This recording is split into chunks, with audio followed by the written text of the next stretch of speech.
Good morning সবাইকে জানাই নতুন একটা দিনে নতুন একটা ভোরের অনেক অনেক শুভেচ্ছা। আর আমার নতুন একটা ব্লগে তোমাদেরকে জানাই স্বাগত। আর আজকে হচ্ছে এপ্রিলের 24 তারিখ বুধবার।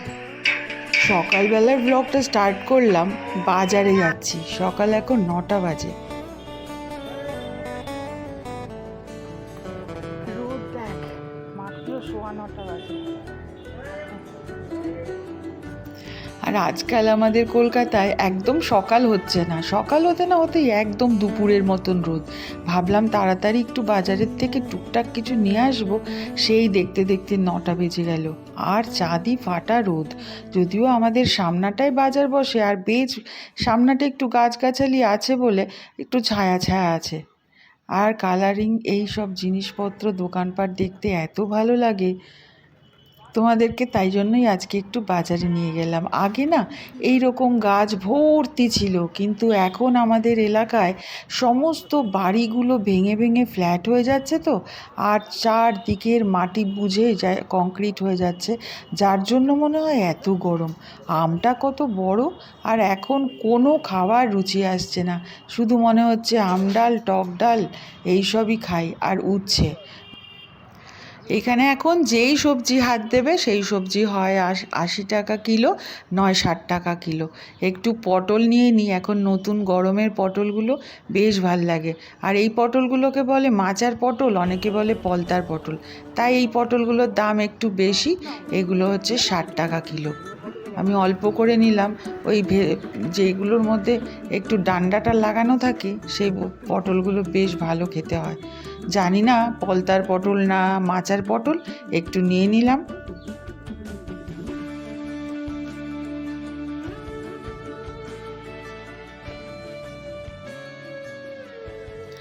এখন আর বেশি করে সবজিপাতি নিয়ে ফ্রিজে রাখা যাচ্ছে না, সব যেরকমভাবেই রাখি না কেন সব পচে যাচ্ছে, একদম গলে গলে যাচ্ছে, যার জন্য দিনেরটা দিনে নিয়ে যাওয়াই ভালো।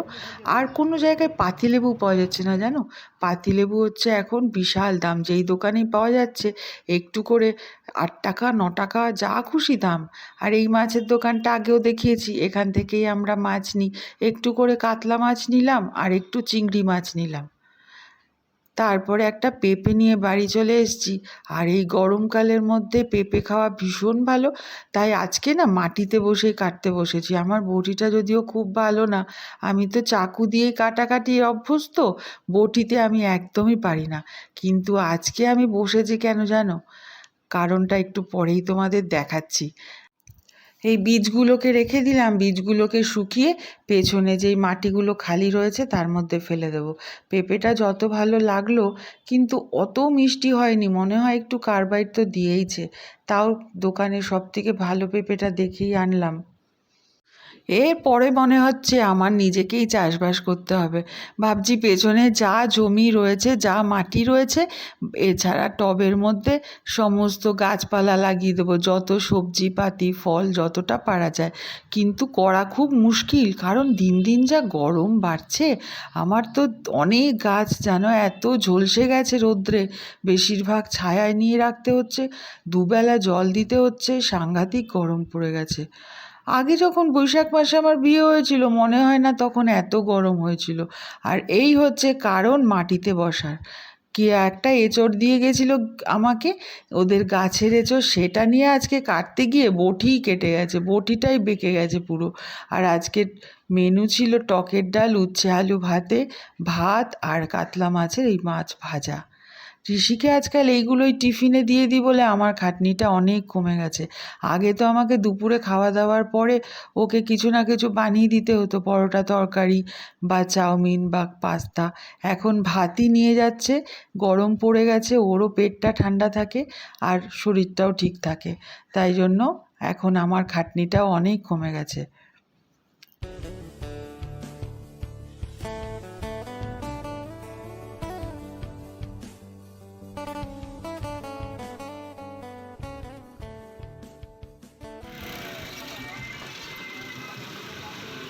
আর আমাদের এখানের একটা কি ভালো জানো, সারাদিন যতই উত্তপ্ত আবহাওয়া থাকুক, সন্ধ্যের দিকে বেশ হালকা গঙ্গার হাওয়া ছাড়ে, তখন এত ভালো লাগে।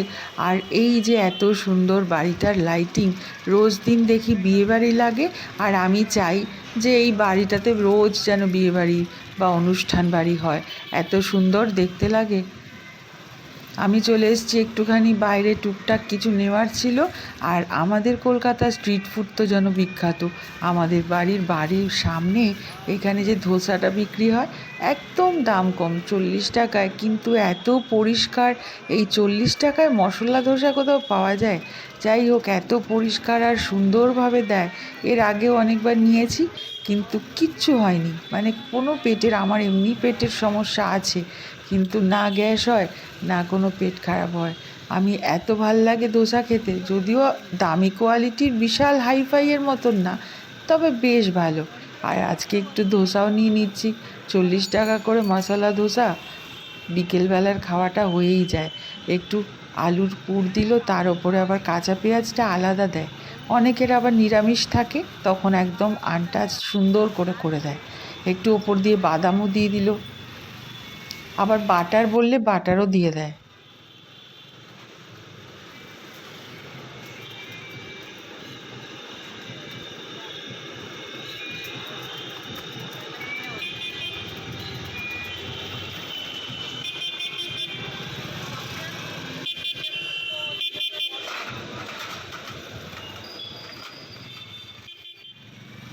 আমাদের কলকাতায় তো স্ট্রিট ফুড অনেক বিখ্যাত। কত জায়গায় যে ভালো ভালো স্ট্রিট ফুড নাম করা, সেটা তো আছেই। যদিও এগুলো বেশি ভালোই আছে, কিন্তু প্রবলেম কোথায় লাগে আমার জানো? যে চিপস কোল্ড ড্রিঙ্কস এত বেশি আমাদের এখানে, এই চিপস কোল্ড ড্রিঙ্কসটাই বড় সমস্যা করে। আমার মনে হয় বাচ্চাদের এই খাবারগুলোকে বন্ধ করে দিলে অনেক ভালো হয়। কারণ নিজের বাচ্চাদের দিয়ে তো দেখি, প্লাস অন্যান্য বাচ্চারাও, আমার মনে হয় না বাইরের দেশে এইরকম নানা রকমের কোল্ড ড্রিঙ্কস পাওয়া যায়। ওরা সবসময় হেলথটাকে ভীষণ সচেতনভাবে দেখে। আমাদের এখানে তো বাচ্চাদের চিপস কোল্ড ড্রিঙ্কস খেতে খেতে সব বাচ্চারই মনে হয় একটু প্রবলেম তো হয়ই। যত এদেরকে না করা হয় ততই এরা কোল্ড ড্রিঙ্কসের আসক্ত হয়ে যায়, মানে ঠান্ডা ঠান্ডা গরমও বেশি, আর এইগুলোই খেতে ভালোবাসে। আমরাও হয়তো ঢোকে ঢোক মেলাই একটু, কিন্তু তবুও ওদের আকর্ষণটা এত বেশি। যাই হোক, বাড়িতে চলে এসেছি, আমি আর তিতুন একটা থালায় নিয়ে বসলাম, দুজনে ভাগাভাগি করে এবার একটু ধোসাটা খাই।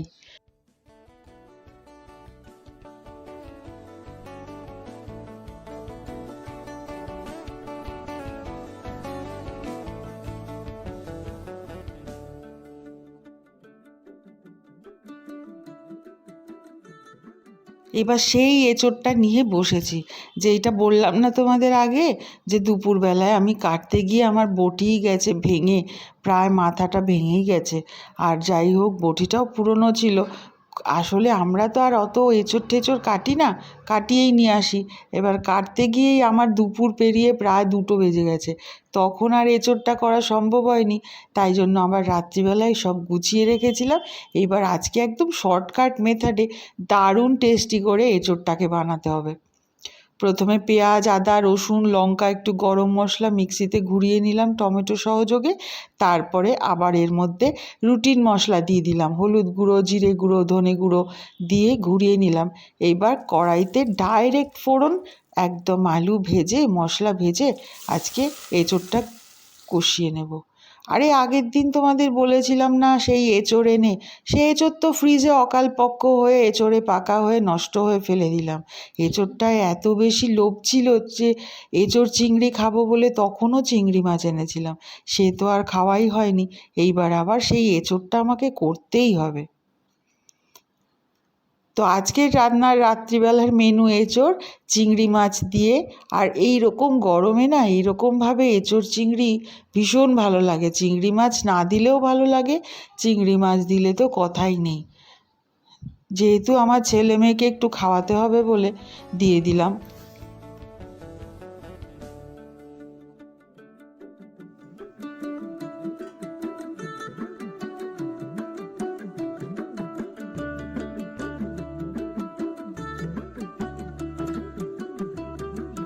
আমি তাহলে গরমে ঘামতে ঘামতে রান্নাটা শেষ করে ফেলি আর ব্লগটাও এখানে শেষ করি।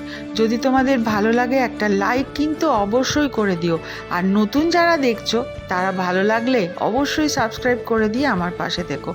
নিজেদের অনেক খেয়াল রেখো, সুস্থ থেকো।